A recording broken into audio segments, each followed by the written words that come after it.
ఎక్కడికక్కడ EV charging. Malls, petrol bunks, markets, స్టేడియాలు, హైవేల పక్కన స్టేషన్ల ఏర్పాటుకు రవాణా శాఖ ప్రతిపాదనలు. రెడ్కోకు సిఫార్సు చేసే యోచన. పీపీపీ పద్ధతిలో భూసేకరణ. ప్రభుత్వ, ప్రైవేట్ రంగ సంస్థల జాగాల్లో ఏర్పాటుపైన దృష్టి. ఎలక్ట్రానిక్ వెహికల్స్ ఈవీ పాలసీ అమల్లోకి తీసుకొచ్చిన ప్రభుత్వం ఇప్పుడు ఈవీ ఛార్జింగ్ స్టేషన్లపై దృష్టి సారించింది. హైదరాబాద్లోని సెక్రటేరియట్ స్టేడియాలతో పాటు విశాల స్థలం ఉన్న పెట్రోల్ బంక్, పెద్ద shopping malls, star hotels, national, state హైవేల పక్కన వీటిని ఏర్పాటు చేస్తే ఎలా ఉంటుందని రవాణా శాఖ ఆలోచిస్తున్నది. ఇక జిల్లా కేంద్రాల్లో అయితే కలెక్టరేట్లు, మార్కెట్ కమిటీలు, పెట్రోల్ బంకులతో పాటు ఇతర ప్రభుత్వ, ప్రైవేట్ సంస్థల జాగాల్లో ఏర్పాటు చేయాలని భావిస్తున్నది. ఆర్టీసీ బస్ స్టేషన్లు, డిపోల్లో కూడా వీటిని ఏర్పాటు చేయనున్నారు. ఇప్పటికే నగరంలో 2-3 ఆర్టీసీ డిపోల్లో, సూర్యాపేట హైటెక్ బస్ స్టేషన్లో ఈవీ ఛార్జింగ్ స్టేషన్లు కొనసాగుతున్నాయి.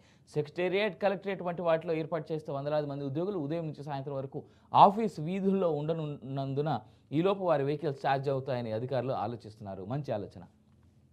హవెవర్ ఇప్పటికే దేశంలో పెద్ద ఎత్తున ఈవీ వెహికల్స్ కొనుగోలు శక్తి పెరిగింది, ప్రజల్లో ఆలోచిస్తూ ఉన్నారు. సో పెట్రోల్, డీజిల్ మీద ఇన్వెస్ట్ చేసేదానికంటే ఈవీ వెహికల్స్ మీద ఇన్వెస్ట్ చేస్తే బెటర్ అనేటువంటి థాట్ హైదరాబాద్లో, టు బీ ఆనెస్ట్, ఉన్నటువంటి ట్రాఫిక్లో చాలా వరకు చూస్తూ ఉంటాను నేను. అప్పుడప్పుడు అట్లీస్ట్ 2 వీలర్స్ సంఖ్య అయితే చాలా పెద్ద ఎత్తున పెరిగింది. ఏథర్, ఆ తర్వాత ఇంకా మిగిలిన సంస్థలు చాలా ఉన్నాయి. కానీ పెద్ద ఎత్తున ఓలా అండ్ ఈథర్కి సంబంధించినటువంటి 2, ఏథర్ వచ్చేసి Bengaluru based company, Ola Bengaluru or Chennai based company కదా. సో ఈ 2 సంస్థలకు సంబంధించినటువంటి వెహికల్ చాలా పెద్ద ఎత్తున కనిపిస్తూ ఉన్నాయి. ఇన్ఫ్యాక్ట్ రైడ్ కంఫర్ట్ కానీ అన్నీ బాగానే ఉన్నాయి వాటిలో. సో పెద్ద ఎత్తున మెయింటెనెన్స్ ఛార్జెస్ కూడా తక్కువ కాబట్టి ఆ 2 సంస్థల మీద ఇన్వెస్ట్ చేస్తున్న వాళ్ళు 2 wheelers I'm talking about. So వీటి మీద ఉన్నారు. అలాగే 4 వీలర్స్లో వచ్చేసి Tata, Indian made in India. Tata లాంటి ట్యాంక్స్ని కొంటా ఉన్నారు. ట్యాంకర్ ఎందుకన్నానంటే మోస్ట్ సేఫెస్ట్ వెహికల్ అది. నిన్న బంజారాహిల్స్, జూబ్లీహిల్స్లో కార్ యాక్సిడెంట్ అయింది. 3 సాఫ్ట్వేర్ ఇంజనీర్లు ఒక ఈవీ కార్లో వెళ్తూ ఉన్నారు. టాటా ఈవో ఆర్ సమ్ కార్, అది గుర్తులేదు నాకు, సెడాన్ అది. వెళ్ళిపోయి కరెంట్ పోల్ కుత్తే ఏంది మధ్యలో ఉండేటువంటి డివైడర్ మీద నుంచి వెళ్ళి కరెంట్ పోల్ కుత్తే ముగ్గురు సేఫ్గా ఉన్నారు. కార్కి ఏమైంది, గీత పడ్డది అంతే. That's how the Tatas are made in India. So EVs మీద ఎక్కువ ఇన్వెస్ట్మెంట్ చేస్తూ ఉన్నారు కాబట్టి ఇది చాలా మంచి ఆలోచన. మహారాష్ట్రలో ఇవాళ పోలింగ్. 288 సీట్లు, 4,000 మందికి పైగా పోటీ. రాష్ట్రంలో 9.70 కోట్ల ఓటర్లు. జార్ఖండ్లో సెకండ్ ఫేజ్ కింద 38 సీట్లకు పోలింగ్ ఏర్పాట్లు పూర్తి చేసిన ఎన్నికల కమిషన్. పోలింగ్ పూర్తయ్యాక ఎగ్జిట్ పోల్స్ వెల్లడి.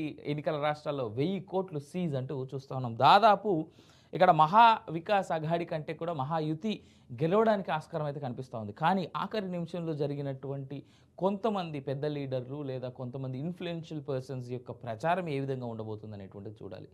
సో దాన్ని బట్టే ఈ 3 పొలిటికల్ రాష్ట్రాలు, స్పెషల్గా 3 ఫినాన్షియల్ క్యాపిటల్స్లో కాంగ్రెస్ పార్టీయే పాగా వేయబోతా ఉందా, లేదా 2 ఫినాన్షియల్ క్యాపిటల్స్లో ఆల్రెడీ పాగా వేసినటువంటి కాంగ్రెస్ పార్టీ 3వ ఫినాన్షియల్ క్యాపిటల్ని కోల్పోయి అక్కడ మహావికాస్ అఘాడి కనుక గెలిస్తే, మహాయుతి కాకుండా మహావికాస్ అఘాడి కనుక గెలిస్తే బీజేపీ తన యొక్క ప్రాబల్యాన్ని ఇంకా కొనసాగిస్తుందా అనేటువంటి చూడాల్సినటువంటి అంశం.